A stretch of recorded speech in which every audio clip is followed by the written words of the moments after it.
네, 안녕하세요. 귀한 찬양 감사드립니다. 함께 기도하시겠습니다. 우리의 마음과 삶의 왕이시오 주인 되시는 거룩하신 우리 아버지 하나님 감사합니다. 죄 가운데 태어나 죄를 물먹듯 먹고 마시며 짓다가 죽음 너머의 영원한 심판을 받고 영원한 지옥에 갈 수밖에 없었던 비참한 저희들을 일찍이 먼저 사랑하여 주시고 긍휼히 여겨주셔서 독생자 예수 그리스도의 보혈의 능력으로 값없이 구원하여 주시며 주님의 몸된 교회 안에서 하나님의 귀한 자녀와 귀한 일꾼 삼아 주신 것 감사드립니다. 이 시간 하나님의 사랑하심을 입고 예수 그리스도의 피로 거듭나 성도라 부르심을 입은 사랑하는 광명교회 형제 자매님들 진리의 말씀 앞으로 모였습니다. 각 사람의 마음을 다 아시는 하나님께서 합당한 말씀으로 교훈해 주시고 우리가 마땅히 어떻게 살아야 될지를 밝히 깨달아 알 수 있도록 도와주시옵소서. 주님 다시 오시는 그날까지 우리 모두가 주님 말씀 안에 거하며 말과 혀로만 사랑하는 것이 아니라 행함과 진실함으로 그리하고 마음으로 뜨겁게 피차 사랑할 수 있도록 도와주시기를 원합니다. 우리가 서로 사랑하는 만큼 우리를 통해서 온 천하보다도 소중한 많은 영혼들을 날마다 구원받게 하시며 구원받는 수가 날마다 더해지도록 은혜 베풀어 주시기를 원합니다.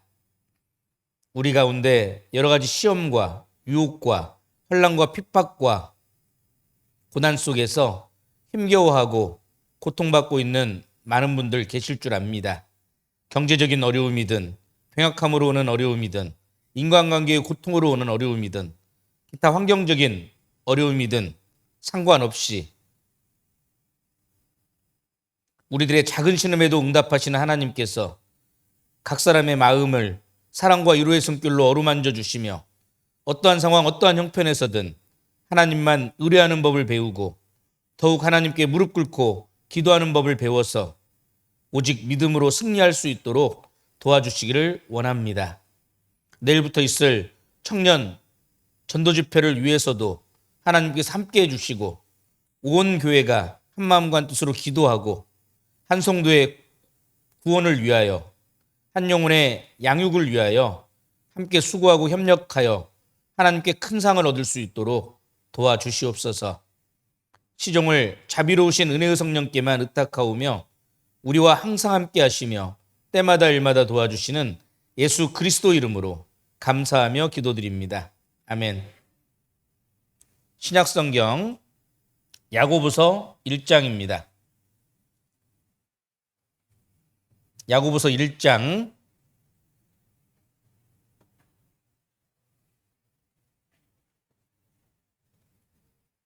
야고보서 1장 19절 20절 19절 20절 두 절 말씀을 한 목소리로 읽어 보시겠습니다. 내 사랑하는 형제들아 너희가 알거니와 사람마다 듣기는 속히하고 말하기는 더디하며 성내기도 더디하라. 사람의 성내는 것이 하나님의 의를 이루지 못함이니라. 안녕하세요. 제 기억이 가물가물한데요. 9년 내지 10년 전에 한번 방문했던 적이 있고요. 그리고 오늘 주일 설교로는 두 번째인 것 같습니다. 9년째인지 10년째인지 정확히 모르겠는데 당시 봉사장님도 기억을 잘 못하시더라고요. 혹시 나중에 기억나시는 분 있으시면 제가 짧고 굵기 때문에 기억하기가 쉽거든요. 근데 강당도 제 체형하고 비슷한 것 같아요. 옆으로 기네요. 앞으로 뒤로 긴 게 아니라. 그래서 혹시라도 기억이 나시는 분이 있으면 말씀 끝나고 얘기해 주시면 감사하겠습니다. 이 시간에는 본문을 중심으로 성내기를 더디하는 그리스도인이라는 제목으로 말씀을 살펴보고 그리스도인의 성숙한 신앙생활에 있어서 그냥 그리스도인 생활 말고 그리스도인의 성숙한 신앙생활에 있어서 가장 중요한 부분 중에 하나인 온유함과 성내지 않음에 관한 교훈을 살펴보고 주님께서 우리에게 주시는 넘치는 교훈과 은혜를 함께 나누고자 합니다. 본문이 속해 있는 야고보서는 모든 서신서들 중에서도 가장 실제적인 성경 말씀입니다. 그리스도인의 실제 생활과 삶, 그 행위에 관한 실제적인 안내서라고 할 수 있고, 그래서 혹자는 이 야고보서를 가리켜서 신약의 잠언이다 라고 부르기를 주저하지 않을 정도로 너무나도 중요한 성경 말씀이라고 할 수 있습니다. 주제는 온전하고 성숙한, 그냥 그리스도인 말고 온전하고 성숙한 그리스도인의 말뿐인 믿음 말고 실천적인 믿음을 그 핵심으로 다루고 있습니다. 말뿐인 믿음 말고 실천적인 그 믿음을 핵심 내용으로 다루고 있습니다. 그래서 구원받은 연수가 더해지면 더해질수록 교회 안에서 맡고 있는 역할과 책임, 그 사명이 크면 클수록 더 가까이 하고 더 자주 묵상해야 되는 너무나도 중요한 말씀이다. 이렇게 말씀드릴 수 있겠습니다.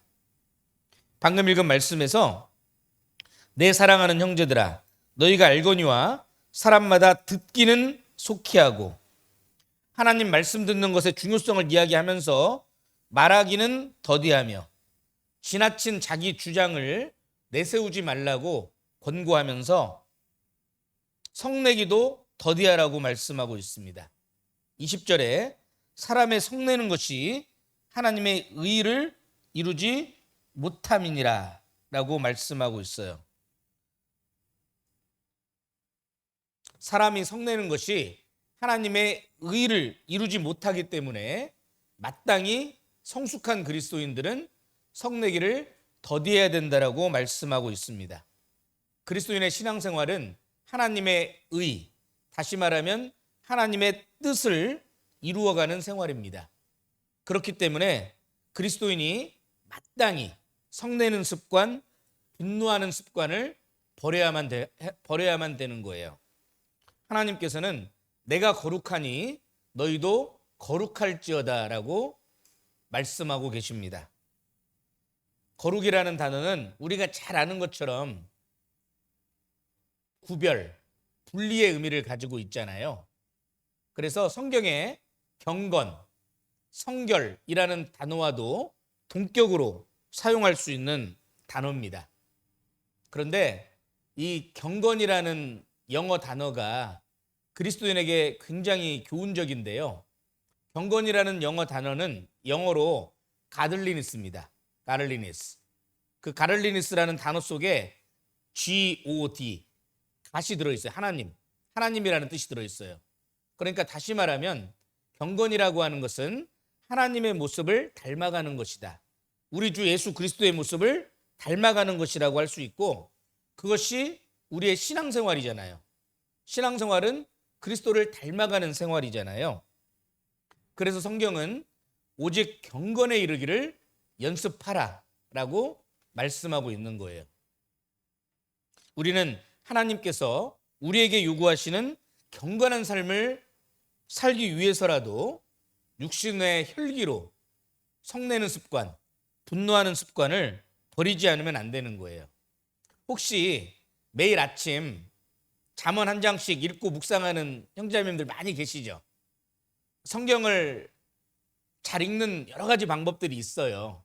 창세기부터 쭉 읽어나가는 방법도 있고 맥체인식으로 읽는 방법도 있고 다양한 방법이 있는데, 내가 성경을 가까이 하고 읽고 묵상하는 그 습관을 행함과 동시에 일상의 삶 속에서 하루에 10편, 5편, 잠언 한 장을 읽고 묵상하는 습관을 들이면 그게 나에게 큰 힘과 위로와 용기를 주게 될 겁니다. 특별히 10편은 150편까지 있거든요. 하루에 우리가 5편씩 읽고 묵상하면 한 달이면 한 번을 읽고 묵상해요. 잠언은 31장까지 있는데 하루에 한 장씩 묵상하면 한 달이면 한 번씩 묵상해요. 그러면 1년이면 내가 성경을 쭉 읽는 것과 함께 시편 12편, 잠언 12번을 읽고 묵상하게 되는 거예요. 근데 시편은 특별히 그 읽고 묵상해 보면 엄청난 고난과 고통 속에서 탄식하는 그리스도인의 모습이 나오잖아요. 정말 탄식하고 절망할 수밖에 없는 상황이에요. 그런데 그 탄식이 점차 기도로 승화가 되고 그 기도가 점차 감사와 찬미로 승화가 되거든요. 그래서 이 시편에는 엄청난 고난의 강이 있지만 동시에 하나님의 위로의 강이 있다라고 표현하거든요. 그래서 특별히 고난과 고통 중에 있는 그리스도인들이 이 시편을 가까이 읽고 묵상하면 정말 큰 힘이 됩니다. 정말 마음에 큰 감사와 기쁨이 됩니다. 그래서 혹시 가능하다면 매일 하루 1일날 5편까지 읽고 2일날은 10편까지 읽고 이렇게 해서 30일을 읽으면 한 달이면 한 번씩 이렇게 읽고 묵상하게 되거든요. 제가 광주에서 제가 담당하는 교구 형제 자매님들에게 한번 같이 해보자고 해서 했는데요. 처음에는 몰랐는데 이게 꾸준히 하시는 분들은 이게 얼마나 큰 힘이 되는지를 깨닫고 얼마나 유익이 되는지를 깨달으니까 계속 잘하고 계셔요. 지금까지도. 너무 힘이 된다라고. 꼭 한번 해보셨으면 좋겠습니다. 매일 아침 한 장씩 잠언 성경을 읽고 묵상하는 그리스도인들이 굉장히 많을 줄 아는데요. 그것이 단순한 형식이 아니고 우리의 실제적인 삶에 거룩한 변화를 이끌어내기 위해서 내가 잠언 말씀을 가까이 하고 읽고 묵상하고 있다면 우리는 오늘 주제와 관련된 더욱 많은 교훈들을 얻을 수 있을 거라고 확신합니다. 잠언 12장 16절에 보면 미련한 자는 분노를 당장에 나타내거니와 슬기로운 자는 수욕을 참느니라 라고 말씀하고 있거든요. 슬기로운 자는 그것이 수욕이라 할지라도 참을 수 있는 절제와 인내의 힘을 가지고 있는 사람이라는 거예요. 잠언 14장 29절에 보면 노하기를 더디하는 자는 크게 명철하여도 마음이 조급한 자는 어리석음을 나타내느니라. 노하기를 더디하는 자는 크게 명철하다고 말씀하셔요. 노하기를 더디하는 자가 명철한 자요, 슬기로운 자요, 지혜자라는 것을 말씀하고 있는 거예요. 잠언 27장 4절에 보면 부는 잔인하고 노는 창수 같거니와 후기 앞에야 누가 서리요. 부는 잔인합니다. 영원한 속죄를 받은 우리 그리스도인들에게도 순간적으로 죽이고 싶은 마음이 올라올 수 있어요. 그래서 칼로 찌름같이 함부로 말하기도 합니다. 특별히 우리 한국 사람들은요, 너무나도 쉽게 너 죽을래? 죽고 싶어? 이런 말을 너무나도 쉽게 뱉는 사람들이잖아요. 노는 잔인한 거예요. 그리고 노는 창수와 같다 그랬어요. 창수. 창수가 뭐냐면 해일, 대홍수, 쓰나미와 같다라는 겁니다. 2004년 인도네시아 수마트라 섬 인근 연안 바다 밑에서 그 지진이 나가지고요. 엄청난 대해일이 있었죠. 쓰나미가 있었죠. 그래서 우리 전도집회 자료로도 많이 사용되는데 남북한 합친 한반도 면적의 2배 크기인 수마트라 섬, 그렇게 큰 섬이요. 36m가 밀려나가 버린 거예요. 엄청난 폭발력이 있는 거거든요. 2010년에 일본 동북 지역에 쓰나미가 왔잖아요. 후쿠시마 원전이 파괴가 되고 그 일대가 순식간에 폐허가 됐잖아요. 뉴스로도 많이 보셨을 거예요. 전도집회 영상 자료로도 많이 보시고. 그런데 선진국인 일본이 지금까지도 그 후쿠시마 인근 지역을 복구를 못하고 있습니다. 분노는 엄청난 파괴력을 가지고 있다는 사실을 기억할 필요가 있어요. 분노, 욕의 독성을 실험한 세계적인 실험이 있었어요. 미국 워싱턴 대학 심리학과 교수인 엘마 게이츠가 막 화내고 분노하면서 말하는 사람의 침과 웃으면서 편안하게 말하는 사람의 춤을 추출해가지고 각각의 실험용 쥐 모르모트에게 주입을 했어요. 그런데 놀랍게도 한 마리의 쥐가 죽었어요. 어떤 쥐가 죽었을까요? 분노하며 욕하는 사람의 분노의 침전물이 그 생명체를 죽여버린 거예요. 그 실험 결과에 의하면 성인 한 사람이 화를 내면 1시간 동안 화를 내면 성인 80명을 죽일 수 있는 독소가 만들어진대요. 독소가. 실제로 사람이 화를 내잖아요. 그러면 독소가 만들어진대요. 뭐 우스갯소리인지 실제인지 모르겠는데 사람하고 독사하고 이렇게 같이 맞대고 있다가 독사가 사람 물기 전에 사람이 독사를 부르면 독사가 죽는데요. 사람에게 도끼가 있거든요. 실제로 분노는 육체적으로, 정신적으로, 영적으로 사람을 병들게 합니다. 제가요, 해외 선교사로 약 13년간 그 미국에 있었거든요. 그런데 해외에서 신앙생활 하는 것은 생각보다 힘들어요. 한국보다는 훨씬 더 열악한 환경이에요. 일단은 언어 장벽이 있고요. 문화 장벽이 있고요. 인종 차별이 있고요. 교회는 너무나도 약하고 어리고, 그리고 많은 문화가 너무 다르기 때문에 한국 문화로는 결코 이해할 수 없는 일들이 많이 일어나요. 그러면 막 화가 나고 막 분노가 치밀 때가 많이 있겠죠. 그런데 그 해외 선교 현장에서 정말 막 분노가 일어날 수밖에 없는 상황 속에서 제가 어떤 글을 보다가 큰 깨달음을 얻은 적이 있어요. 그 영어 격언인데 어떤 격언이냐면 anger, 성냄, 분노라는 뜻이거든요. anger is just one letter, short of danger. anger라고 하는 단어는 danger, 뭐죠? 위험, 단 거 말고 danger, 위험. 위험으로 가는데 단지 한 글자 부족하다는 뜻이에요. 한국의 디귿과 같은 자음 하나, 영어로 D, 이 자음 하나, 알파벳 하나, 이걸 앵거라는 성냄이라는 단어 앞에 D자 하나 싹 쓰면 이게 데인저가 되는 거예요. 그러니까 앵거는 데인저로 가는 아주 직전 단계죠. 그러니까 성냄은 위험으로 가는 단계라는 거예요. 바로 이어지는 거예요. 성경은 마음의 즐거움은 양약이라도 심령의 근심은 뼈로 마르게 하느니라 라고 말씀하고 있잖아요.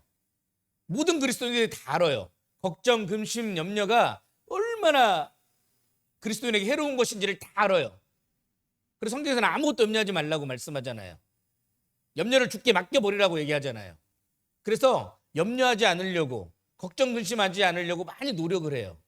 그런데 염려, 걱정, 근심보다도 사람을 더 뼈로 마르게 하는 것은 분노라는 걸 아셔야 돼요.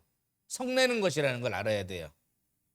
분노로 남을 해치는 것은 벌과 같다는 말이 있어요. 벌과 같다. 벌은 성이 나면 다른 것을 쏘잖아요. 다른 것을 쏘면 쏘인 것은 약간 아프고 말아요. 그런데 그 벌은 목숨을 잃어버려요. 그러니까 이 분노가 알게 모르게 나를 죽이고 있다는 것을 아셔야 돼요. 그리스도인은 성내기를 더디하고 온유의 덕을 지녀야 됩니다. 온유라고 하는 것은 말 그대로 따뜻할 온, 부드러울 유자잖아요. 동시에 마치 도수장으로 끌려가는 어린 양처럼 털 깎는 자 앞에서 잠잠한 양같이 묵묵히 인내하는 거예요. 극도로 절제되고 자제된 힘이라고 할 수 있어요. 이 온유함의 헬라어 어원이 굉장히 흥미진진한데, 이 온유함의 헬라어 어원은 길들여진 야생마입니다. 야생마는 제 멋대로 날뛰죠. 야생마 길들일 수가 없어요. 이 온유함이라고 하는 것은 제 멋대로 날뛰는 나의 감정과 분노를 절제시켜서 노하기를 더디게 하고 자기 마음을 다스리게 하는 강력한 힘이에요. 길들여진 야생마라는 게 뭐냐면 제 멋대로 날뛰는 야생마를 한 방에 탁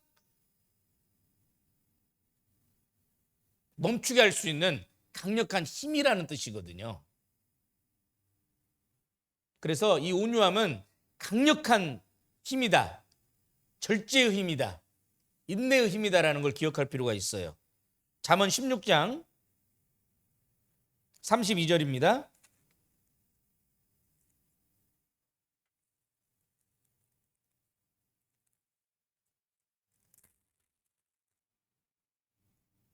잠언 16장 32절 함께 읽겠습니다. 노하기를 더디하는 자는 용사보다 낫고 자기의 마음을 다스리는 자는 성을 빼앗는 자보다 나으니라. 노하기를 더디하는 자와 용사를 비교하고 있고 자기 마음을 다스리는 자와 성을 빼앗는 자를 비교하고 있습니다. 우리는 용사하면 아주 막 힘센 군인, 막 전신갑주를 입고 강력한 무기로 무장한 그런 사람을 떠올릴 수 있는데, 그런 용사가 강한 게 아니고 노하기를 더디하는 자가 용사보다 낫다고 말씀하시잖아요. 자기의 마음을 다스리는 자는 성을 빼앗는 자보다 낫다고 말씀하시잖아요. 마음을 다스릴 때 우리는 육신을 쳐서 복종시킬 수 있습니다. 그래서 마음을 다스리는 자가 이기는 자예요. 강한 자가 이기는 게 아니라 이기는 자가 강한 것이다, 이런 말 있죠. 자기 마음을 다스릴 줄 알아야 이길 수 있는 거예요. 그래서 우리는 노하기를 더디하는 자, 자기의 마음을 다스리는 자가 되기를 간절히 원해야 되고, 그것을 위해서 기도해야 되며 그것을 이루기 위해서 훈련해야 되는 거예요. 이 부분은 너무나도 중요한 거예요. 그래서 성경에 마땅히 교회의 일꾼들, 집사, 감독의 자격 중에는 이 부분을 굉장히 중요하게 다루고 있어요. 그래서 디모데전서에 보면 그 하나님의 그 일꾼들은 오직 관용하며 그랬거든요. 다투지 아니하며 그랬어요. 관용하다는 것은 오직 온순하며라는 뜻이에요. 온순하며. 영어 성경에는 gentle, ladies, gentlemen 들어보셨죠? gentleman, gentleman. 이 gentle이라는 단어가 부드러운, 온화한, 친절한, 정중한이라는 의미를 가지고 있거든요. 하나님의 일꾼은 마땅히 부드러워야 돼요. 온화해야 돼요. 친절해야 돼요. 정중해야 돼요. 그래서 디도서에도 보면 그 하나님의 일꾼은 마땅히 급히 분내지 아니한다, 쉽사리 성내지 않는다라고 말씀하고 있어요. 성급하게 화부터 내고 그러지 않는다는 거예요. 내가 구원받은 지 5년이 되었다, 10년이 되었다, 그게 중요한 게 아니에요. 내가 교회에서 맡고 있는 직분이 뭐다, 그게 중요한 게 아니라고요. 나는 11조도 하고 선교헌금도 하고 많은 봉사도 행하고 있다, 그런 게 중요한 게 아니에요. 정말 나의 실제적인 삶 속에서 온유하고 겸손하신 주님의 모습이 묻어나고 있느냐, 묻어나고 있지 않느냐, 그게 더 중요한 거예요. 잠언 15장 1절에 보면 유순한 대답은 분노를 쉬게 하여도 과격한 말은 노를 격동하느니라. 유순한 대답은 분노를 쉬게 한다 그랬어요. 모르는 그리스도는 없어요. 다 알아요. 자그맣게 불이 났어요. 그러면 물을 부으면 꺼진다는 걸 모르는 사람이 없어요. 다 알아요. 그런데 실제로는 그 불이 났는데 물을 붓는 게 아니라 거기다 뭘 부어요? 기름을 부어버려요. 그래서 일을 더 키워버려요. 왜 화내세요? 그러니까 내가 언제 화냈다 그래요? 더 크게 화를 내죠. 그러나 반드시 기억해야 될 것이 있어요. 부드러운 혀가 뼈를 꺾느니라. 부드러운 혀가 뼈를 꺾느니라.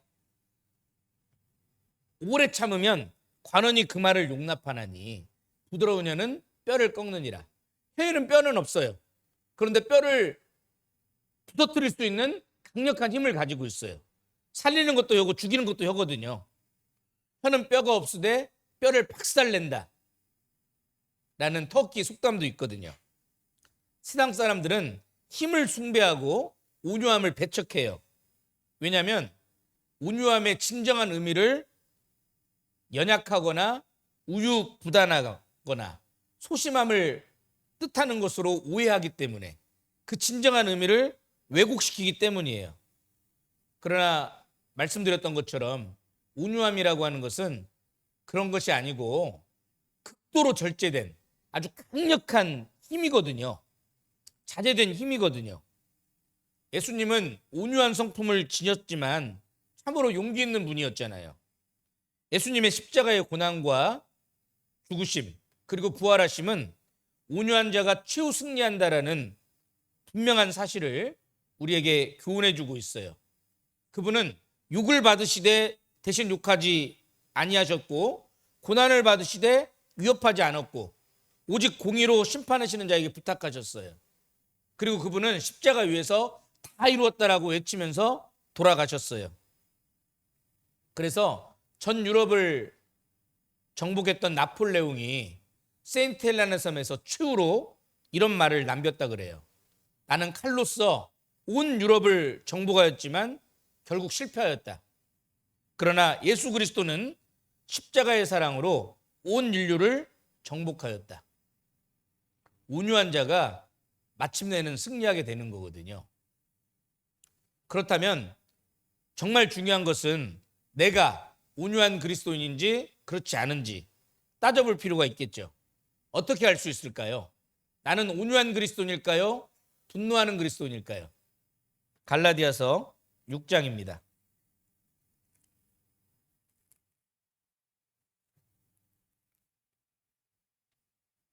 갈라디아서 6장 1절 형제들아 사람이 만일 무슨 범죄한 일이 드러나거든 신령한 너희는 신앙이 성장한 그리스도인인 너희는 온유한 심령으로 그러한 자를 바로잡고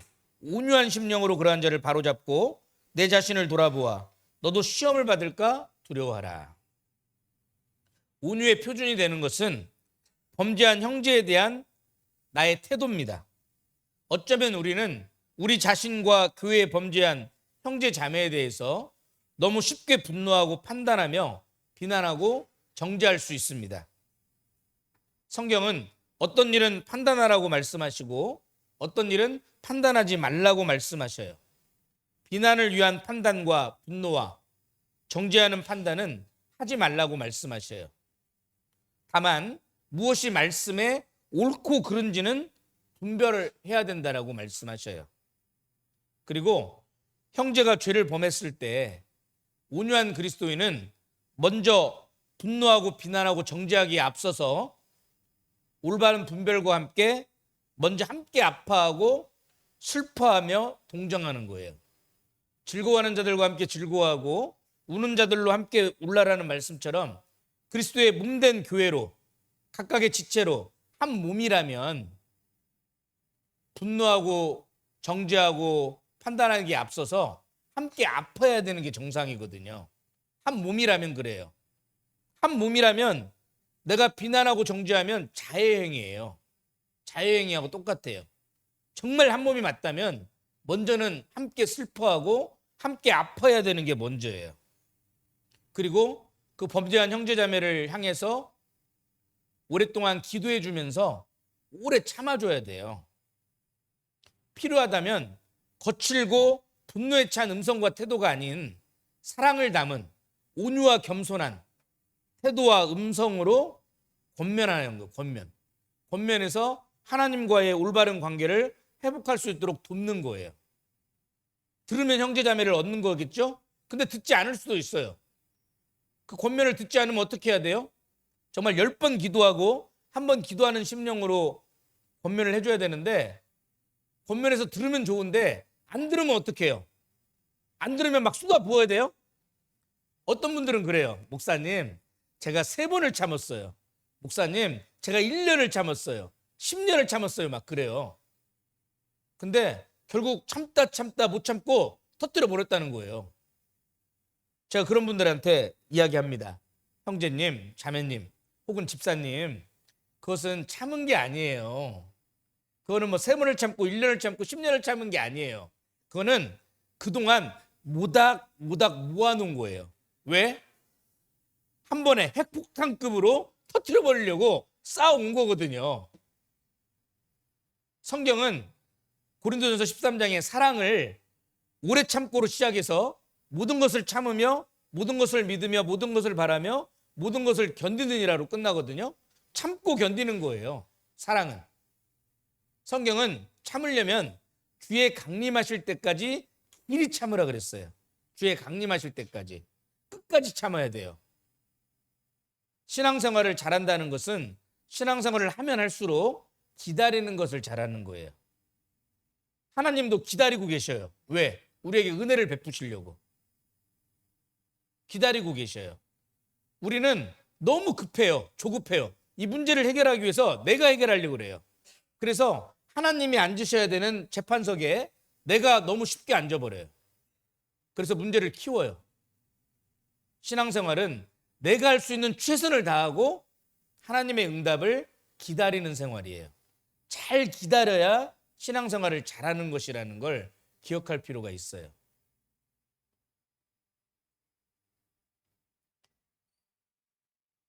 권면이라는 게 필요하지만 정말 조심해야 될 필요가 있고, 그 권면을 듣고 그 형제 자매가 그 잘못된 것을 고치면 좋지만 만약에 안 고친다면 어떻게 해야 되냐?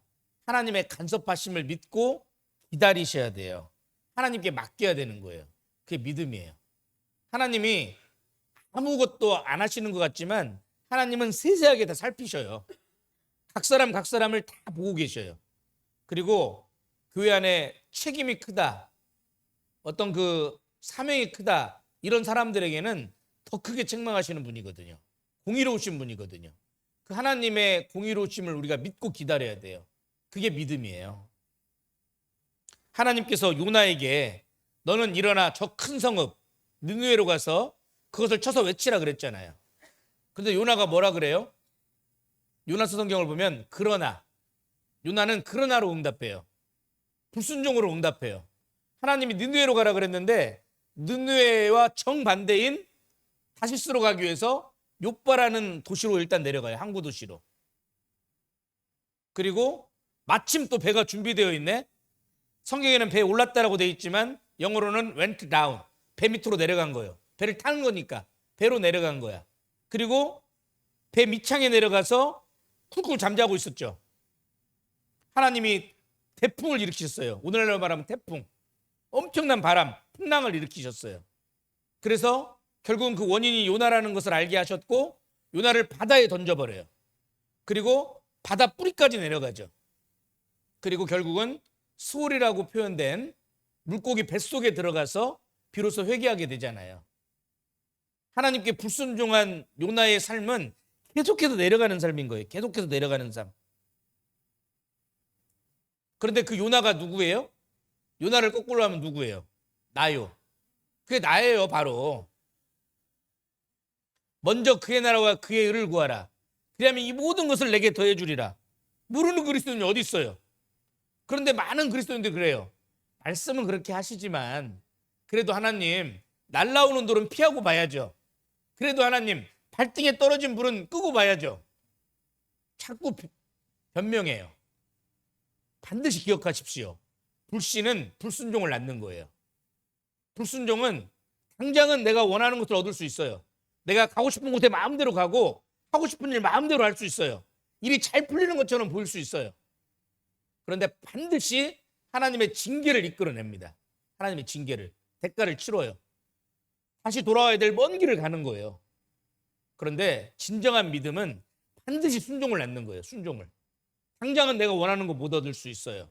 가고 싶은데 마음대로 못 가고 하고 싶은 일 마음대로 못 할 수 있어요. 일이 좀 안 풀리는 것처럼 보일 수 있어요. 그러나 기억하세요. 반드시 하나님의 축복을 낳습니다. 하나님의 기적을 연출해내는 거예요.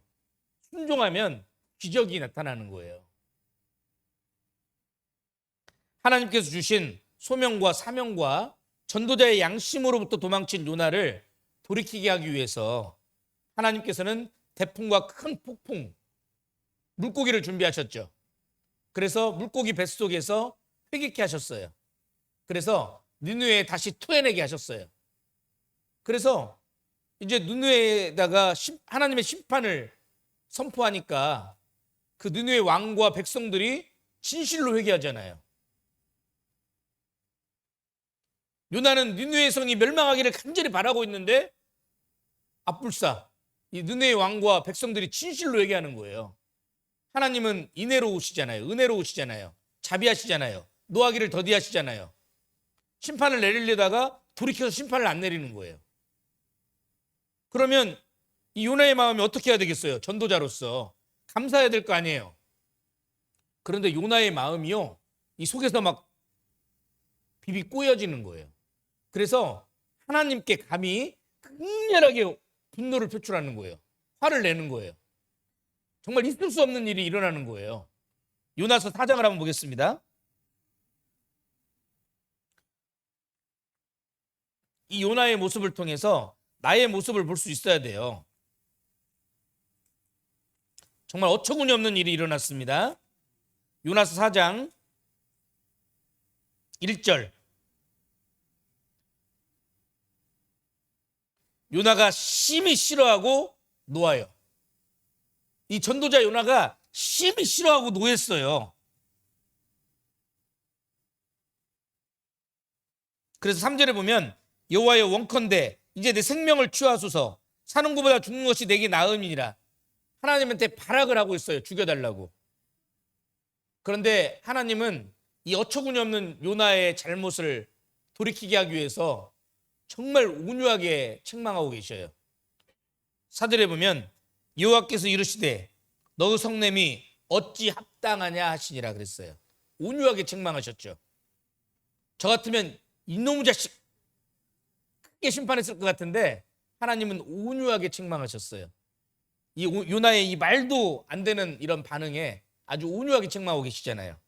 5절에 보니까 요나가 성에서 나가서 그 성 동편에 앉되 거기서 자기를 위하여 초막을 짓고 그 그늘 아래 앉아서 성읍이 어떻게 되는 것을 보려 하니라. 전도자 요나가 주저앉아 버렸어요. 복음의 구경꾼, 복음의 방관자가 되어 있는 모습이에요. 그리고 성읍이 어떻게 되는 것을 보려 하니라. 멸망하기를 바라고 있는 거예요. 여전히 하나님의 마음과는 동떨어져 있는 이 요나의 마음이에요. 그런 잘못된 요나의 마음을 바로잡아주기 위해서 하나님이 또 준비하시죠. 박넝쿨을 준비하셨고 벌레를 준비하셨고 뜨거운 동풍을 준비하셨잖아요. 요나의 잘못을 깨닫게 하기 위해서. 근데 요나가 깨달아요? 요나가 깨닫기는커녕 상황이 더 악화돼 버려요. 8절에 보면 해가 뜰 때 하나님이 뜨거운 동풍을 준비하셨고 해는 요나의 머리에 쬐매 요나가 혼곤하여 스스로 죽기를 구하여 가로되 사는 것보다 죽는 것이 내게 나으니이다. 하나님 나 죽여줘요. 하나님 협박하는 거예요. 그리고 9절에 하나님이 요나에게 이르시되 내가 이 박넝쿨로 인하여 성냄이 어찌 합당하냐. 또 부드럽게 책망하셨어요. 그러니까 요나가 그가 대답하되 내가 성내어 죽기까지 할지라도 합당하니이다. 죽여주세요. 죽여주세요. 하나님께 바라가고 있는 모습이잖아요. 이쯤 되면 하나님도 이제 포기하고 혼내줄 법도 한데 하나님이 어떻게 응답하시냐면 10절에 보면 여호와께서 가라사대 내가 수고도 아니하였고 배양도 아니하였고 하룻밤에 났다가 하룻밤에 망한 이 박넝쿨을 내가 아꼈거든. 하물며 이 큰 성읍 느느웨에는 자유를 분분치 못하는 자가 12만여 명이요 유아들 앞뒤를 가리지 못하는 유아들이 12만여 명이요 육축도 많이 있나니 내가 아끼는 것이 어찌 합당치 아니하냐. 하나님이 이 식물을 얼마나 사랑하시고 이 동물을 얼마나 소중히 여기시는지 그리고 사람의 생명 그 영혼을 얼마나 소중히 여기시는지를 깨닫게 하신 거예요. 하나님이 이 요나의 극단적인 불평 성냄에 대해서 하나님은 거듭 온유하게 책망하고 계셔요. 이 요나서에는 요나가 그 말씀을 듣고 돌이켰는지 안 돌이켰는지는 나오지 않아요. 제가 천국에 가면 물어보고 싶어요. 요나 선지자 만나면 하나님이 이렇게까지 하셨는데 그때는 돌이키셨죠? 돌이키셨을 것 같아. 나오지는 않지만 이렇게까지 하는데 못 돌이키면 그 사람이냐고요. 요나는 잘못된 민족주의적인 사관을 가지고 있는 거예요. 자기 동족 이스라엘의 대적 아수르의 수도 니느웨가 멸망을 당했으면 좋겠다라고 생각하는 거예요. 아직까지 하나님의 마음을 깨닫지 못한 거예요. 그런데 이사야 성경에 보면요, 이사야는 하나님이 모압이라고 하는 그 나라를 심판하실 것을 얘기하니까 이 이사야 선지자는요, 자기 그 속에서 이 창자가 합부줄이 튕겨지는 것처럼 이게 고통스러워했다 그래요. 왜냐하면 이사야 선지자의 마음 속에는 하나님의 마음이 들어가 있는 거예요. 에레미야 선지자는 눈물의 선지자잖아요. 왜요? 그 이뤄진 영혼들이 너무 불쌍하니까 눈물에서 시냇물이 흘렀잖아요. 사도 바울은요, 자기가 로마 감옥에 갇혀 있을 때에도 밖에서 자유롭게 신앙생활하는 형제 자매들을 향해서 주 안에서 항상 기뻐하라, 내가 다시 말하노니 기뻐하라라고 권면했던 사람이에요. 근데 그 사도 바울에게 큰 근심과 그치지 않는 고통이 있다 그랬잖아요. 그게 뭐예요? 자기 형제 고루 친척을 위하여 자기가 저주를 받아 그리스도에게서 끊어질지라도 원하는 바로다 그랬잖아요. 사도 바울은 천국을 갔다 온 사람이에요. 지옥에 대해서 누구보다도 잘 알고 있는 그리스도인이에요. 기독교 역사상 가장 위대한 그리스도인이에요. 내가 그리스도를 본받는 자 된 것 같이 너희는 나를 본받는 자 되라라고 자신 있게 말할 수 있는 유일한 그리스도인이었어요. 하나같이 다 이뤄진 영혼을 향한 열정을 가지고 있잖아요. 이뤄진 영혼을 향한 열정이 없으면 그 그리스도인은 죽어가는 거예요. 돌이켜야 돼요. 회개해야 돼요. 교회에서 전도 집회 가는데도 관심이 없어. 형제자매들이 새로운 영혼들을 데리고 오는데도 관심이 없어. 기도하지 않아. 죽어가고 있는 거예요. 정말 하나님 앞에 회개하고 나에게도 이뤄진 영혼을 건지는 열심을 달라고 부르짖어야 되는 거예요. 이 요나의 극단적인 불평, 성냄에 대해서 하나님께서 거듭 온유하게 책망하셨죠. 여기에는 모든 시대 모든 그리스도인들이 받아야 될 아주 중요한 교훈이 담겨져 있어요. 디모데후서 2장입니다. 디모데후서 2장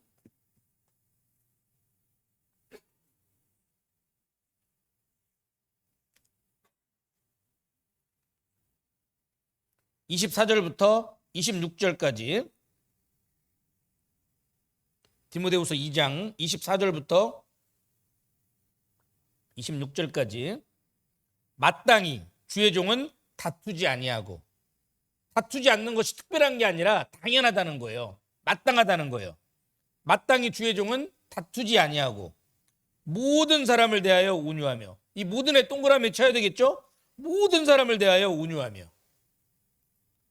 내가 좋아하는 형제 자매들에게만 온유한 게 아니라 나에게 상처를 주고 나에게 시험거리를 주고 나에게 문제거리가 되는 형제 자매를 향해서도 온유하며, 가르치기를 잘하며 참으며 거역하는 자를 온유함으로 징계할지니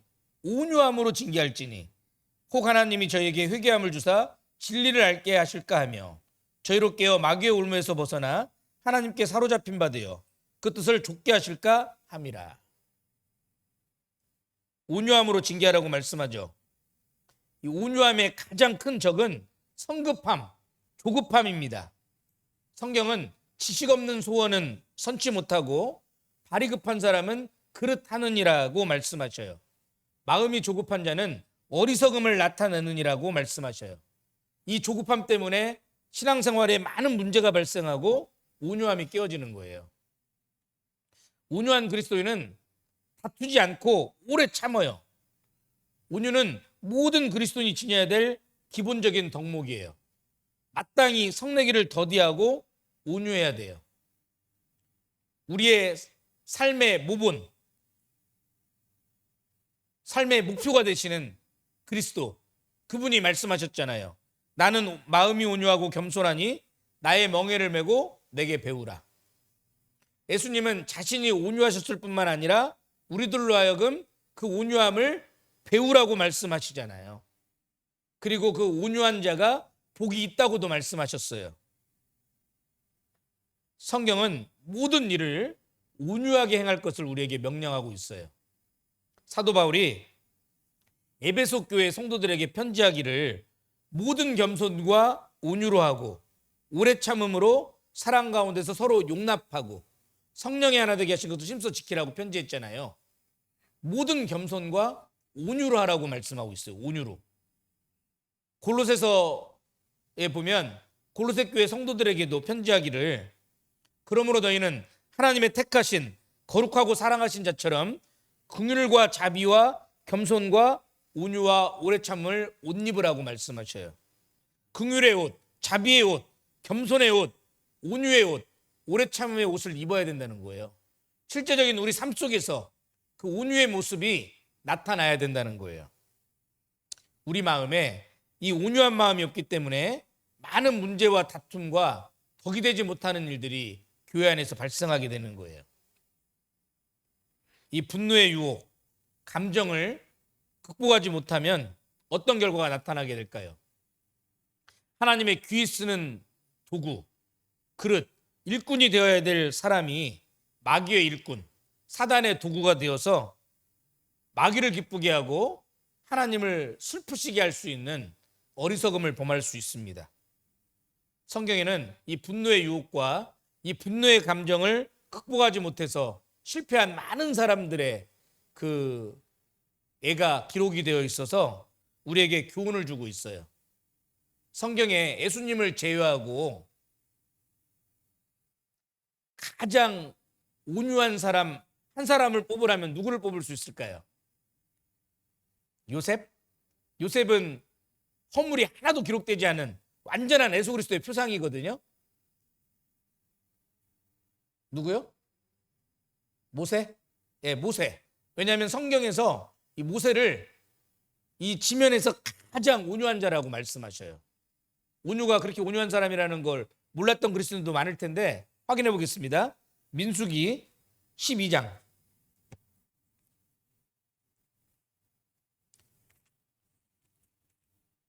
이 모세와 온유함을 연결시키기가 쉽지는 않은데 성경은 그렇게 증거하고 있어요. 민수기 12장 3절에 보면 이 사람 모세는 온유함이 지면의 모든 사람보다 승하더라. 이 사람 모세는 온유함이, 어떤 성경에는 겸손함이라고도 번역이 되어 있는데 이 온유하고 겸손했던 사람이 이 모세예요. 지상에서 가장 온유하고 겸손했던 사람이 모세예요. 그런데 이러한 온유의 사람 모세도 처음부터 온유한 사람은 결코 아니었죠. 오히려 혈기가 왕성한 사람이었잖아요. 자기 동족을 치는 이집트 사람을 순간적으로 때려 죽일 정도로 혈기가 있었던 사람이에요. 그러나 그가 이제 미디안 광야로 도망을 치잖아요. 그래서 미디안 광야에서 40년 동안 천한 목동의 일을 하면서 하나님의 연단을 받잖아요. 그래서 그 40년의 연단의 삶을 통해서 비로소 온유하고 겸손한 사람이 된 거예요. 그래서 마침내는 지면의 모든 사람보다도 그 온유함이 뛰어나게 된 거예요. 그런데 이 모세의 삶이 사도행전 7장 스데반의 설교에 보면 자세하게 기록이 되어 있어요. 특별히 모세가 120년을 살았거든요. 그런데 처음 40년, 중간 40년, 마지막 40년 이렇게 세 부분으로 명확하게 구분이 돼요. 그래서 아마 사도행전 7장을 모티브로 했는지는 몰라도 그 유명한 복음 전도자 D.L. 무디가 이 모세의 삶을 3단계로 나누었어요. 그래서 모세의 처음 단계의 40년은 애굽의 왕자로 자라나던 그 40년이다. 애굽의 모든 그 학문에 통달했던, 자기의 힘과 지혜를 믿고 자기 힘과 지혜로 얼마든지 동족 이스라엘을 구원할 수 있다라고 믿었고 착각했던, 자기가 굉장히 특별한 사람이라고 착각했던 I am somebody의 단계다 그랬어요. somebody는 특별한 사람이라는 뜻이거든요. I am somebody의 단계 40년. 그런데 두 번째 단계의 40년은 내가 아무것도 아니다. 자신의 연약함과 부족함과 어리석음을 철저하게 깨달은 I am nobody의 단계다. 나는 아무것도 아닌 사람이라는 걸 깨달은 거예요. 그래서 하나님께서 모세에게 그랬잖아요. 바로왕에게 가서 이스라엘 사람들 끌어내라 그러니까 나는 입이 뻣뻣하고 입이 둔한 자이다 변명하잖아요. 자기가 아무것도 아니라는 걸 깨닫게 된 거예요. 미디안 40년 광야 생활 속에. 그래서 나는 입이 뻣뻣하고 입이 둔한 자다고 하나님께 얘기하니까 하나님이 누가 사람의 입을 지웠느냐? 누가 벙어리나 귀머거리나 눈밝은 자나 소경이 되게 하였느냐? 내가 아니냐? 나 여호와가 아니냐? 이제 가라. 내가 네 입과 있어서 함께 있어서 할 말을 나타내리라 그랬거든요. 그러면 가야 될 거 아니에요. 근데 모세는 자기가 아무것도 아니라는 걸 너무 깨달으니까 주여 보낼 만한 자를 보내서도 막 그런 거예요. 그러니까 여호와 하나님께서 막 모세에게 노를 바랬다 그랬거든요. 우리가 여기서 하나 생각할 게 있어요. 하나님은 잘났다는 사람 쓰지 않아요. 교회 안에 정말 귀하게 쓰임받는 많이 가진 분들이 있어요. 부자고 많이 배웠고 재능도 많고. 근데 그것 때문에 하나님이 쓰시는 게 아니에요. 틀림없이 하나님께 대한 어떤 믿음의 모습, 순종의 모습이 있기 때문에 사용한다는 걸 아셔야 돼요. 그렇다고 반면에 내가 아무것도 아니라고 하는 것을 깨닫는 사람을 쓰는 게 아니에요. 나는 할 수 없어요. 나는 할 수 없어요. 겸손 같죠? 오히려 교만일 수도 있어요. 특히 연말에 좀 일 좀 해주세요. 교회에서 부탁을 하면 못해요. 그런 분들 많잖아요. 그런데 하나님은 어떤 사람을 쓰냐면 자기의 연약함과 부족함과 어리석음을 깨달았기 때문에 내가 할 수 없기 때문에 전지전능한 하나님을 믿고 의지하는 사람, 그 사람을 쓰신다는 걸 아셔야 돼요. 그래서 내 능력에 맞는 일을 구하지 말고 내게 맡겨진 일에 맞는 능력을 구하는 것, 그게 믿음이에요. 하나님은 일만 맡겨주시고 네가 알아서 해 말씀하시는 묻히기만 하나님이 아니에요. 일을 맡겨주셨다면 힘도 주시고 지혜도 주시는 분이거든요. 함께 하시는 분이거든요.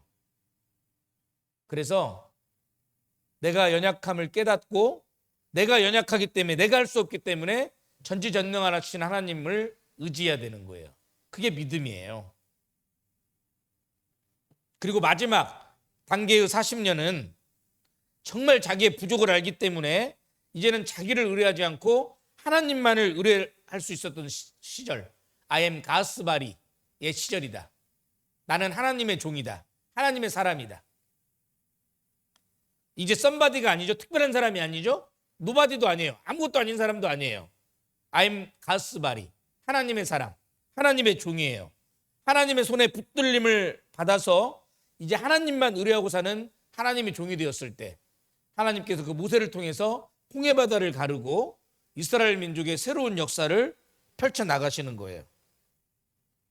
그런데 이 분노의 유혹이 얼마나 강한지 하나님의 사람으로 살아가던 모세가 단 한 번에 분노의 감정을 이겨내지 못하고 혈기를 부리다가 이 모세가 가나안 땅에 들어가지 못해요.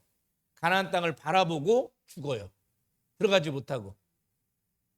물론 모세가 율법을 상징하기 때문에도 그렇지만 이 모세가 이 분노의 감정을 다스리지 못해서 하나님의 영광을 범하는 죄를 짓거든요. 민수기 20장입니다. 민수기 20장 10절. 이 사건은 가데스바네아 무리바 물 사건인데 광야 방황 38년 출애굽한 지 40년째 되던 해에 있었던 일인데 10절에 보면 모세와 아론이 총회를 그 반석 앞에 모으고 모세가 그들에게 이르되 패역한 너희여 들으라. 우리가 너희를 위하여 이 반석에서 물을 내랴 하고 그 손을 들어 그 지팡이로 반석을 2번 치매 물이 많이 솟아나므로 회중과 그들의 짐승이 마시니라.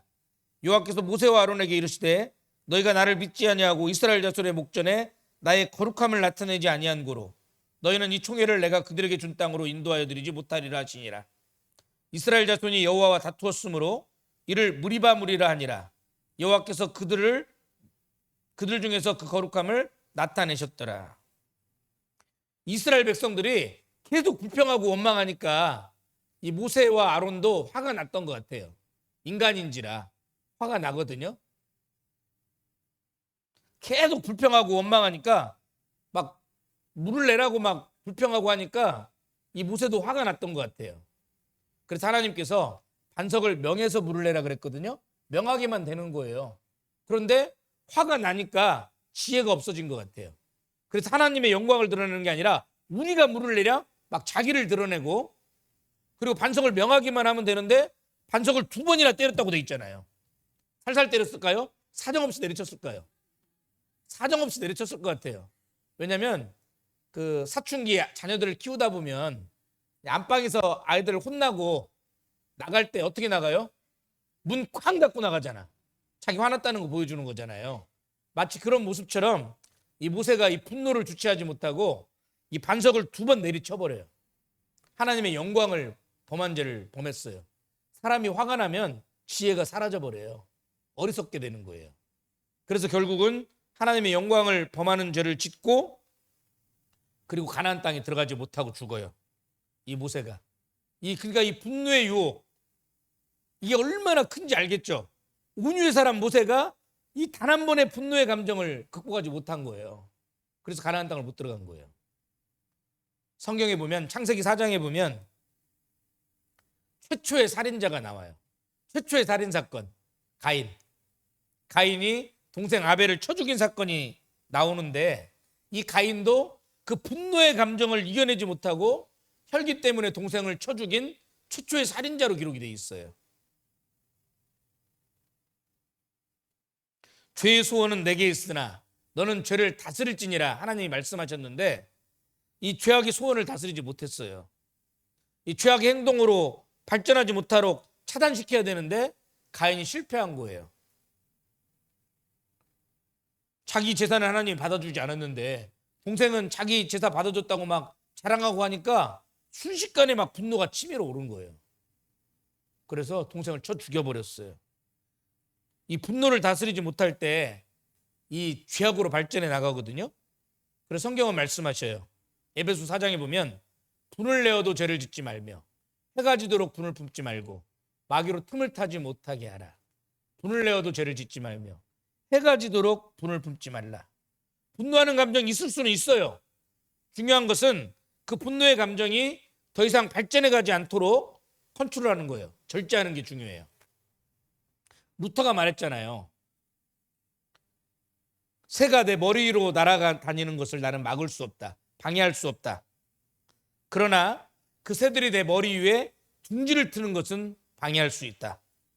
하나님이 내게 주신 도덕적인 양심과 용기를 가지고 나는 이 유혹의 새들이 내 머리 위에 둥지를 트는 것은 방해할 수 있다 라고 말했어요.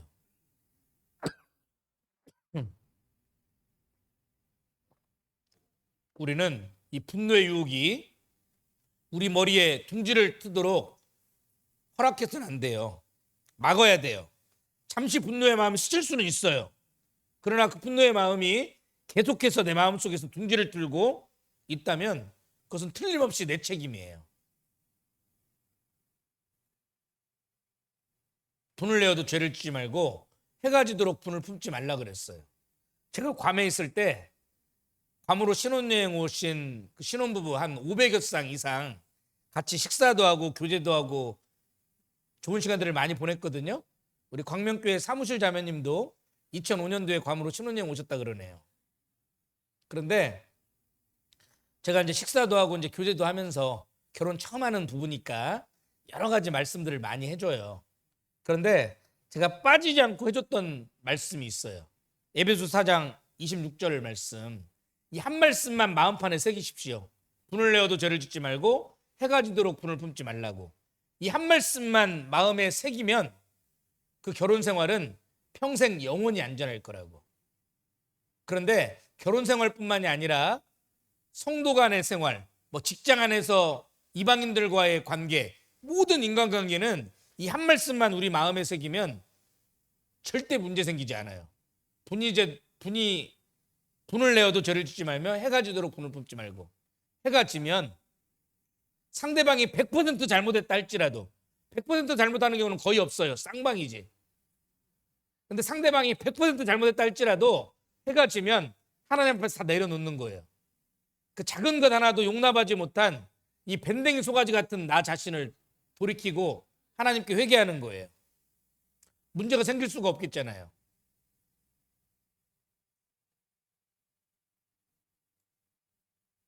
이 한 말씀만 우리가 마음판에 새기고 실천할 수 있다면 어떤 인간관계도 안전할 거예요. 부부관계, 형제 자매들과의 관계, 이방인들과의 관계 다 다 괜찮아요. 이 말씀을 우리가 정말 마음판에 새겨야 돼요. 실제적인 삶 속에 적용하고 실천해야 된다고요.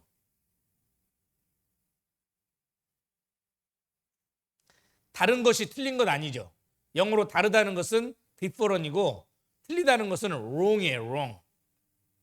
다른 것과 틀린 것은 달라요. 근데 부부 사이에 왜 많은 문제가 생기냐면 남녀가 달라요. 형제와 자매가 너무 달라요. 탓을 하려면 하나님 탓해야 돼요. 진짜 달라요. 남자와 여자가. 어떻게 다르냐면 남자는 문제가 생기면 자기만의 동굴로 들어가야 된다 그러잖아. 네? 자기만의 동굴로. 근데 여자들은 그걸 어떻게든 풀어야 돼. 막 쫓아가서 얘기하고 결국은 문제가 터져요. 뭐 심하면 막 가정 폭력으로 나타나요. 오죽했으면 화성에서 온 남자, 금성에서 온 여자일까요? 화성에서의 삶을 강조하면 안 돼요. 금성에서의 삶을 강조하면 안 된다고. 서로 알아가고 서로 이해하고 배려해 가야지. 쉬운 말로 얼만큼 다르냐면 남자는 침묵으로 여자를 오해하게 하고 여자는 수다로 남자를 질식시킨다. 일반적으로 그래요. 그 반대로 된 부부도 있어요. 그러나 일반적으로는 그래요. 남자는 침묵으로 여자를 오해시키고 여자는 수다로 남자를 질식시키는 거예요. 하나님께서는 여자들에게는 2-3시간씩 쇼핑해도 결코 지치지 않는 지구력을 주셨다. 쇼핑센터 가면 남자들은 다 소파에 앉아서 졸고 있어. 여자들만 돌아다니잖아요. 그 예수님의 수제자 베드로 아시죠? 베드로가 얼마나 거친 사람인지 아셔요? 원래 뱃사람이잖아요. 갈릴리에서 태어나서 평생 어부로 먹고 살았고, 그리고 성격도요 얼마나 그 다혈질인지 몰라요. 베드로는 성경에 보면 베드로는 진짜 거칠어요. 그런데 그 사도행전 10장 11장에 보면 그 고넬료 아시죠? 이방인 백부장. 그 고넬료가 정말 의인이었잖아요. 하나님께 기도하고 정말 복음을 받아들일 마음의 준비가 돼 있으니까 하나님이 환상을 보게 하고 베드로를 초청해서 말씀을 듣게 했잖아요. 그래서 고넬료가 구원을 받아요.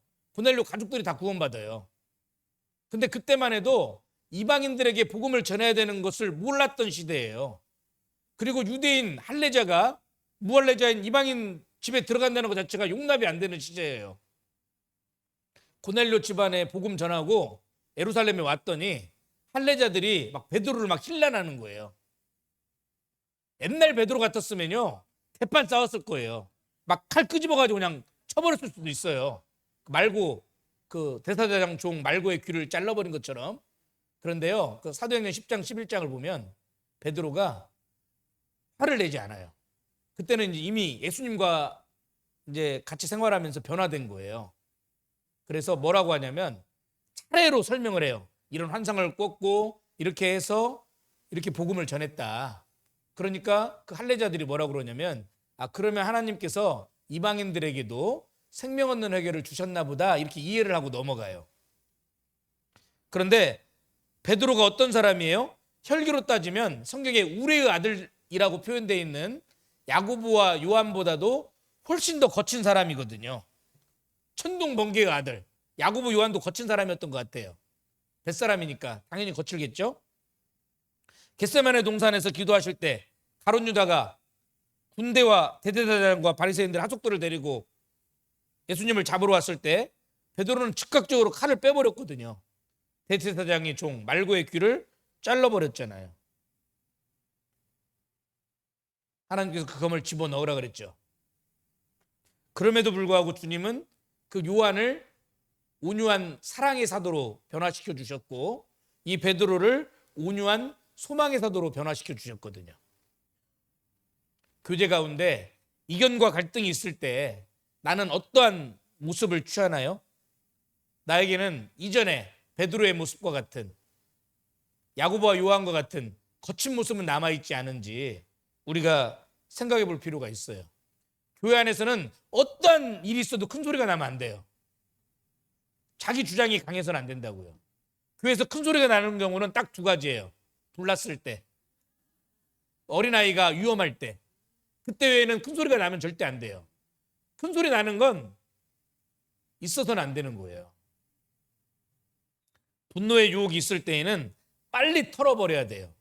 요즘은 암도 초기에 진단하면 많이 살더라고요. 이 분노의 유혹도 초기에 제거해야 된다는 것을 잊지 말아야 돼요. 매일의 삶 속에서 우리는 너무나도 강한 분노의 유혹을 받으며 살아가고 있어요. 그러면 우리는 어떻게 그 강한 분노의 유혹을 이겨낼 수 있을까요? 중요하겠죠. 첫째로는 항상 분노의 원인을 자신에게서 찾아야 돼요. 우리는 일단 화가 나면 나를 화나게 만든 사람, 나를 화나게 만든 일 등을 생각해요. 분노의 원인을 바깥에서 찾는 거예요. 그러나 우리는 화가 날 경우에 내가 잘못한 것은 없는지를 먼저 돌이켜 보셔야 돼요. 가인이 분노하기 전에, 동생 아벨을 쳐 죽이기 전에 왜 하나님은 내 제사를 받아주지 않았지? 동생 아벨의 제사와 내 제사는 어떤 차이가 있었지? 내가 잘못한 것은 무엇일까를 돌아봤다면 그 실패는 실패로 끝나지 않았을 거예요. 좋은 학습의 기회가 되고 하나님이 기뻐 받으시는 제사를 드릴 수 있는 기회가 됐을 수도 있어요. 성숙의 기회가 됐을 수 있었겠죠. 그런데 가인은 분노의 원인을 바깥에서 찾았잖아요. 두 번째로는 하나님의 뜻을 먼저 생각하고 오래 참으며 하나님의 섭리 가운데 맡겨야 돼요. 어떠한 경우에라도 사람 탓, 환경 탓하면 안 돼요. 누구 때문에, 무엇 때문에라고 핑계대면서 자신의 불신과 불순종을 합리화시키서는 안 돼요. 저는 제가 목회하는 교회 형제자매님들에게 귀에 못이 박히도록 얘기해요. 절대 사람 탓, 환경 탓하지 말으라고. 하나님의 섭리 가운데 하나님이 허락하신 거라고. 하나님이 허락하시지 않으면 참새 한 마리도 하나님께 떨어지지 않아요. 하나님이 허락하신 환경이에요. 한마디로 우연이 아니라는 거예요. 그리스도인에게는 우연은 없어요. 하나님의 섭리라고 들어보셨죠? 당길 섭, 다스릴 리, 세상과 우주 만물을 다스리는 하나님의 거룩하신 계획과 뜻, 의도예요. 영어로는 providence예요. providence. providence라는 단어를 풀이해보면 provide in advance. provide는 공급하다. in advance는 미리라는 뜻이에요. 하나님은 미리 공급하시는 분이에요. 라틴어로는 프로비덴시아라 그러는데 프로는 무엇 앞에 전에라는 접두어고 비덴시아는 비디오처럼 보는 거예요. 미리 보시는 거예요. 미리. 우리는 한 치 앞도 내다볼 수 없지만 하나님께서는 미리 아시고 미리 보시고 모든 것을 아시고 모든 것을 미리 보시는 전지하신 하나님이잖아요. 그래서 하나님은 모든 것을 아시고 보셨기 때문에 우리에게 유익이 되는 대로 이끌어 가시는 거예요. 그래서 그리스도인에게는 우연 같지만 결코 우연은 없는 거예요. 우리 앞에 펼쳐지는 모든 환경은 하나님께서 허락하시지 않는다면 결코 일어날 수 없는 환경이에요. 이것을 우리의 삶 속에서 올바로 체험하지 못하면 감사와 기쁨, 소망과 용기가 그 사람과 함께 할 수 없어요. 오히려 근심과 두려움, 불평과 원망, 악심과 절망이 그 사람을 지배하게 돼요. 하나님의 섭리, 그것이 징계일 수 있어요. 그것이 연단일 수 있어요. 어떠한 고난과 고통이라 할지라도 그것이 징계든 연단이든 하나님은 우리의 유익을 위해서 허락하시는 거예요. 나에게 교훈해 주기 위해서, 나를 더 넓고 안전한 곳으로 인도하기 위해서. 지금 당장은 눈물 골짜기를 걸어가고 있어요. 지금 당장은 사망의 음침한 골짜기를 걸어가는 것처럼 보여요. 지금 당장은 벼랑 끝에 내몰린 것 같아요. 벼랑 끝에서 떨어지다가 나무 한 줄기를 잡았는데 그 잡은 손마저 놓아버리고 싶은 절체절명의 위기에 빠져 있을 수도 있어요. 그런데 그런 모든 환경을, 모든 것을 아시고 모든 것을 미리 보신 전지신 하나님이 나의 유익을 위해서 허락하신 거예요. 더 넓고 안전한 곳으로 인도하기 위해서 허락해 주신 거예요. 우리의 믿음의 반응이 중요한 거예요. 우리가 믿음으로만 반응을 한다면 하나님은 위기를 기회로 바꿔주실 거예요. 슬픔을 기쁨으로 바꿔주실 거예요. 오늘의 아픔을 내일의 치유로 바꿔주실 거예요. 고난을 영광으로 변화시켜 주실 거라고요. 분노가 생기면 하나님의 뜻과 연관시켜 생각해 보아야 돼요. 하나님, 제가 어떻게 잘못되었습니까? 하나님, 제가 무엇을 배우기를 원하십니까? 사람의 행위가 여호와를 기쁘시게 하면 그 사람의 원수라도 그로 더불어 화목하게 하시느니라는 말씀이 있잖아요. 사람들은 문제가 생기면 그 문제를 해결하려고 많은 시간과 물질과 노력을 쏟아부어요. 해결되는 것처럼 보이지만 그건 표면적인 해결이에요.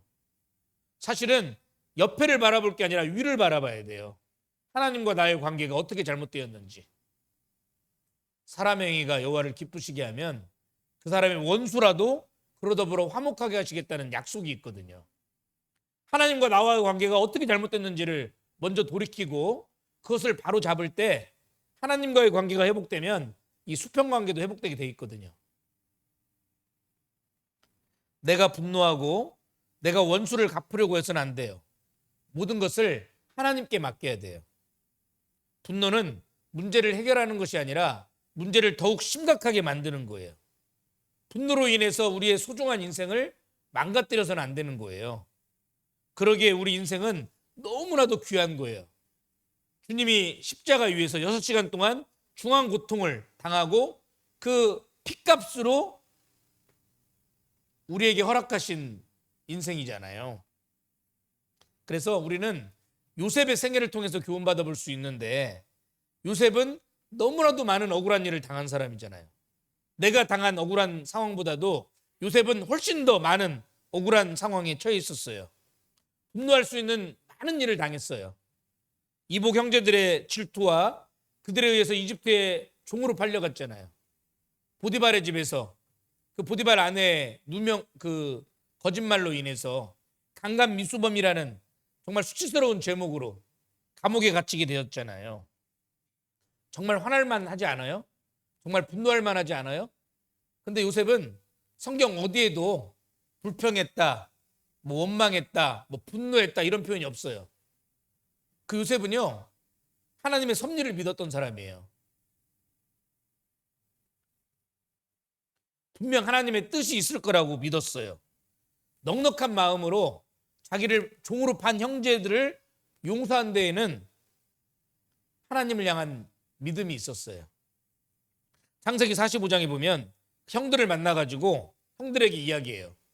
당신들이 나를 이곳에 팔았으므로 근심하지 마소서, 한탄하지 마소서. 하나님이 생명을 구원하시려고 나를 당신들 앞서 보내셨다. 나를 보내신 건 당신들이 아니라 하나님이다. 하나님의 섭리를 인정하고 있거든요. 그런즉 나를 이리로 보낸 자는 당신들이 아니요 하나님이시다. 하나님이 허락하신 환경이라는 걸 믿었기 때문에 어떤 불평도 분노도 하지 않았다고요. 우리는 하나님의 섭리를 인정하는 가운데 끊임없이 말씀을 더 깊이 묵상하고 주님의 음성에 귀 기울이는 생활을 통해서 분노를 극복해 나가야 돼요. 청년이 무엇으로 그 행실을 깨끗게 하리이까? 주의 말씀을 따라 삼갈 것이니이다. 내가 주께 범죄치 아니하려 하여 주의 말씀을 내 마음에 두었나이다. 시편 37편에도 보면 그 마음에는 하나님의 법이 있으니 그 걸음에 실족함이 없으리로다. 그 말씀이 마음에 있는 그리스도인들은 넘어짐이 없다고 말씀하셔요. 넘어져도 일어설 수 있는 힘이 있어요. 7번 넘어져도 일어설 수 있는 힘을 가지고 있는 거예요. 또 하나, 분노의 유혹을 이겨내기 위해서는 기도하고 용서하셔야 돼요. 하나님의 마음과 뜻을 헤아려 보고 설사 상대방이 100% 잘못했다 할지라도 기도하고 용서하셔야 돼요. 상대방이 하나님 앞에서 잘못을 돌이키기를 기도하고 용서하셔야 돼요. 민수기 찾았는데 민수기에 보면 그 모세의 형 아론과 그 누나 미리암이 모세를 막 대항하잖아요. 모세의 권위에 대항하잖아요. 그러다가 아마 틀림없이 모세의 아내 십보라가 죽은 이후에 이 모세가 아마 구스 여인을 아내로 취했는데 그게 이제 문제가 돼가지고 막 모세를 대항하는 거예요. 근데 하나님은 모세를 책망하지 않았거든요. 그 모세를 대적하는 누이 미리암을 문둥병에 들게 하신 거예요. 심판하신 거예요. 그런데 모세는 아이고 고소해라고 생각하지 않았어요. 민수기 12장 13절에 모세가 여호와께 부르짖어 가로되 하나님이여 원컨대 그를 고쳐주소서. 자기를 원망하고 대적하는 자기 누나 미리암을 고쳐달라고 하나님께 부르짖은 거예요. 기도한 거예요. 예수님께서도 너희 원수를 사랑하며 핍박하는 자를 위하여 기도하라 그랬잖아요. 그리고 자기를 판 가룟 유다도, 자기를 부인한 베드로도, 자신에게 십자가 형벌을 판결한 빌라도도, 자신을 조롱하는 군중들까지도 용서하셨잖아요. 예수님은 십자가에 달리기 전에 겟세마네 동산에서 땀방울이 핏방울이 되도록 기도했어요. 이 쓴 잔을 내게서 물러가게 하옵소서. 그러나 내 원대로 마옵시고 아버지의 원대로 되기를 원한다고. 그 주님도 육신을 가지고 있기 때문에 십자가에 나가는 것은 정말 큰 고통인 거예요. 기도로 승리하신 거예요. 기도로. 십자가 위에서도 아버지여 저들의 죄를 용서하여 주옵소서. 저들은 자기들의 하는 일을 알지 못하나이다. 기도하셨잖아요. 우리도 정말 기도하고 용서해야 돼요. 화가 났다면 그 화의 감정을 가지고 그걸 쌓아두지 말고 하나님 앞에 털어놓고 기도하셔야 돼요. 기도하면 용서가 쉬워져요. 기도하면 이상한데 용서가 쉬워져요. 기도하면 내 마음에 여유가 생겨요. 용서할 수 있는 넉넉한 마음이 생겨요. 주님께서는 내게 아픔과 상처를 준 사람까지도 끌어안을 수 있는 넉넉한 여유와 용서의 마음을 주셔요. 용서가 해답인 거예요. 잠언 24장 29절에 보면 너는 그가 내게 행함같이 나도 그에게 행하여 그 행한 대로 갚겠다 하지 말지니라 말씀하잖아요. 내 원수가 넘어질 때 즐거워하지 말며 그가 엎드러질 때의 마음에 기뻐하지 말라. 여호와께서 이것을 보시고 기뻐 아니하사 그 진노를 그에서 옮기실까 두려워한다. 그 진노를 누구에게 옮길까요? 기뻐하고 즐거워하는 합당치 않은 마음을 가진 나한테로 돌리시는 거예요. 그래서 정말 용서가 안 되는 일이 있다면 더 많이 기도하고 하나님께 더 많이 간구해야 돼요. 세상에서 가장 어려운 일이 용서하는 일이에요. 그런데 우리가 십자가를 바라보면 그 어떤 죄도 용서할 수 있는 힘이 생겨요. 용서할 수 있는 여유가 생겨요. 주님의 십자가의 의미와 크기를 생각해 보세요. 우리는 분노의 감정을 누그러뜨릴 수 있어요. 요셉은 예수 그리스도의 예표잖아요.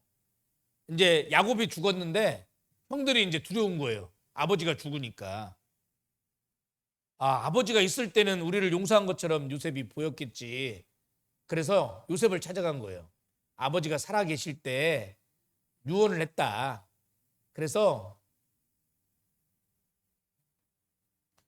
그 형들의 죄와 허물을 용서하라고 했다 이런 거예요.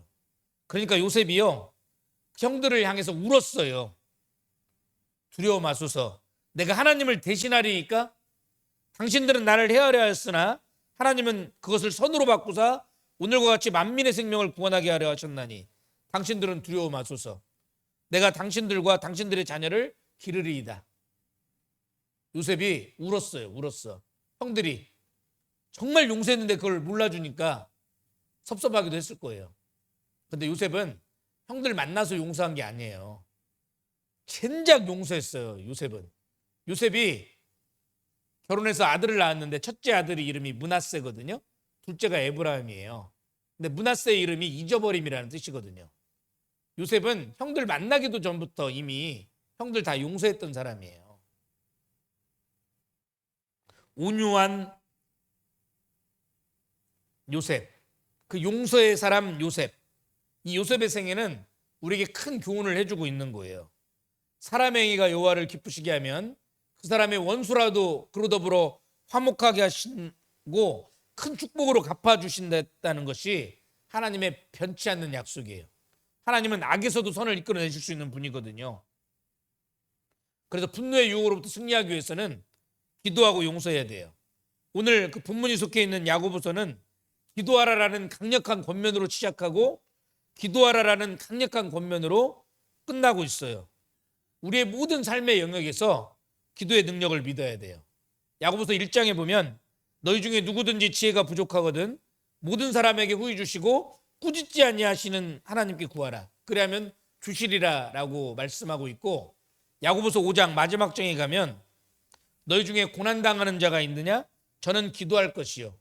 믿음의 기도는 병든 자를 일으키고 의인의 간구는 역사하는 힘이 많다라고 말씀하시면서 엘리야의 기도를 모본으로 보여주고 끝맺고 있잖아요. 이런 명언이 있어요. 우리가 일할 때 일하는 건 우리다. 그러나 우리가 기도할 때 일하시는 분은 하나님이시다.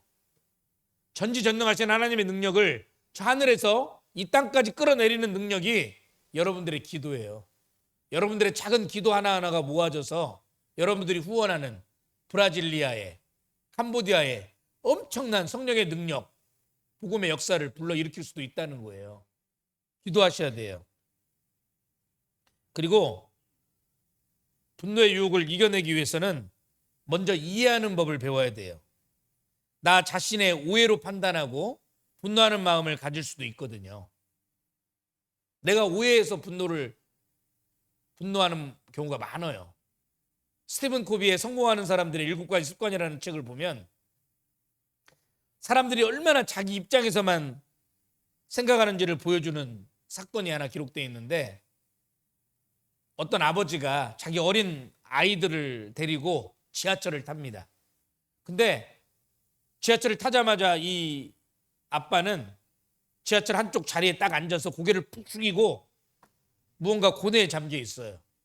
그런데 그 어린 아이들이요, 이 지하철을 막 뛰어다니면서 난장판을 만드는 거예요. 막 시끄럽게 떠들고 신문 보는 사람 신문을 내동댕이 치고 난리가 났어요. 그러니까 지하철에 앉아있던 모든 사람들의 눈빛이 아버지를 향해서 막 째려보기 시작하는 거예요. 분노의 눈빛으로. 왜 애들을 관리 안 하냐는 거죠. 막 째려보다가 그중에 성급한 사람 한 사람이 그 아버지에게 얘기를 했어요. 여보시오, 아이들 좀 관리 좀 하라고. 이게 지금 무슨 난리냐고. 그러니까 그 아빠가요, 그때서야 비로소 알게 됐다는 듯이 애들을 불러 모으기 시작해요. 그러면서 한마디를 덧붙여요. 방금 1시간 전에 이 애들 엄마가 죽어가지고 지금 병원에서 오는 중이라고. 그러니까 그 지하철 안에 그 모든 분노의 눈초리가 순식간에 동정의 눈초리로 바뀌는 거예요. 엄마 이런 저 어린아이 불쌍하다, 이렇게. 이해가 되면 용납이 되거든요. 그래서 우리가 오해가 생겼을 때 5 빼기 3은 2라 그러잖아요. 오해가 생겼을 때 3번을 생각하면 이해가 된다 그러잖아요. 이해가 되면 용서하기가 쉬워요. 그런데 먼저는 이해하려고 하지만 이해가 안 되면 어떻게 될까요? 이해가 안 되면 그럼에도 불구하고 사랑하면 돼요. 그럼에도 불구하고 사랑해야 되는 게 우리 그리스도인들이잖아요. 우리는 사랑을 표현하는 방법도 너무나도 서투르고 사랑을 받아들이는 방법도 너무나도 서투른 사람이라는 걸 인정해야 돼요. 내가 부족하고 연약하다는 것을 아는 사람은 남을 용서하기가 쉬워요. 근데 내가 완전하다고 생각하는 사람은 남을 용서하기도 어려워요. 용서하지 않는 사람은 자기가 건너가야 될 다리를 파괴하는 사람과 같이 어리석은 사람이에요. 자기도 언젠가는 용서받아야 될 때가 있거든요. 그리고 이 분노를 극복하기 위해서는 쉬운 것부터 시작하는 게 좋아요. 먼저는 참기 어려운 분노를 용서하기보다는 그래도 참기 쉬운 분노부터 다스려가는 것이 지혜예요. 수학을 처음 공부하는 학생이 집합부터 공부해야지 미분 적분부터 공부하면 실패하기 십상이에요. 집합부터 차근차근 공부하다 보면 어려운 수학도 쉽게 풀 수 있는 것처럼 먼저는 가까운 친구, 동료, 가족, 가까운 아랫사람에 대한 분노부터 다스리는 것부터 시작해 보세요. 지난주에 우리 자녀들이 나한테 잘못한 것들, 그런 거 한번 용서해보고 이렇게 해보는 거예요. 작은 것부터. 그리고 하나님 아버지의 마음, 예수 그리스도의 심장을 품을 수 있도록 기도하고 더욱 생명과 은혜의 말씀을 가까이 하여 순종하는 삶을 살아가면 그토록 어려웠던 이 분노를 다스리는 일도 쉬워지게 됨을 체험하게 될 거예요.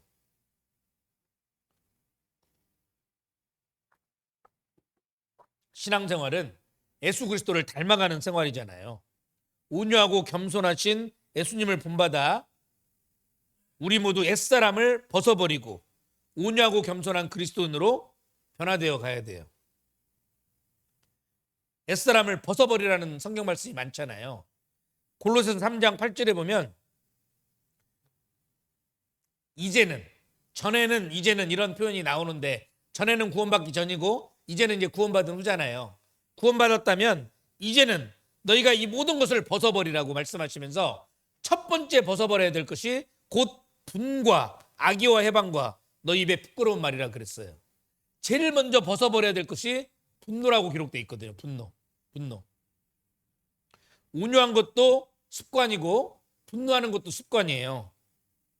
온유한 그리스도인이 되기 위해서는 온유한 습관, 복음적인 습관, 성경적인 습관을 가지기 위해서는 전쟁을 해야 돼요. 습관은 단번에 고쳐지는 것이 아니거든요. 너무나 오랫동안 체질화되어 버린 이 습관을 고치는 일에는 고통이 따르기 마련이에요. 온유함이 저절로 이루어지는 건 아니에요. 연습해야 돼요. 훈련해야 돼요. 오직 경건에 이르기를 연습하라 그랬잖아요. 말씀을 듣고 정말 이제 분노 안 해야지. 그런데 말씀 듣고 집에 가자마자 집에서 자녀들에게, 배우자에게 소리치는 사람이 있을 수도 있어요. 세계적인 피아니스트 루벤스타인이라는 사람이 있거든요. 그분은 지독한 연습벌레예요. 비행기를 타고 가면서도 벙어리 건반을 가지고 연습을 해요. 세계적인 대가인데. 그러니까 주변 사람 중에 한 사람이 선생님 같은 대가가 비행기 타고 가면서 벙어리 건반으로 연습하시는 것은 좀 그렇지 않나요? 그랬어요. 그러니까 그 루벤스타인이 정색을 하면서 얘기해요. 하루를 연습하지 않으면 내 자신이 알고, 이틀을 연습하지 않으면 내 아내가 알고, 3일을 연습하지 않으면 온 청중이 다 안단다. 연습해야 되거든요. 사도 바울이 복음을 위하여 자신의 몸을 쳐서 그리스도에게 복종했던 것처럼 이제 우리도 하나님의 영광을 위하여 우리의 나쁜 습관을 쳐서 그리스도께 복종시키고 복음적인 습관으로 새 옷을 갈아입어야 돼요. 나는 원래 그런 사람이야 이렇게 생각하면 안 돼요. 다혈질인 사람 많잖아요. 그거 나 원래 고칠 수 없어 이렇게 생각하면 안 돼요. 고쳐져요. 베드로도 고쳐졌어요. 야고보와 요한도 고쳐졌어요. 주님의 몸된 교회 안에 거하고 말씀과 교제 가운데 거하다 보면 변하게 돼 있어요.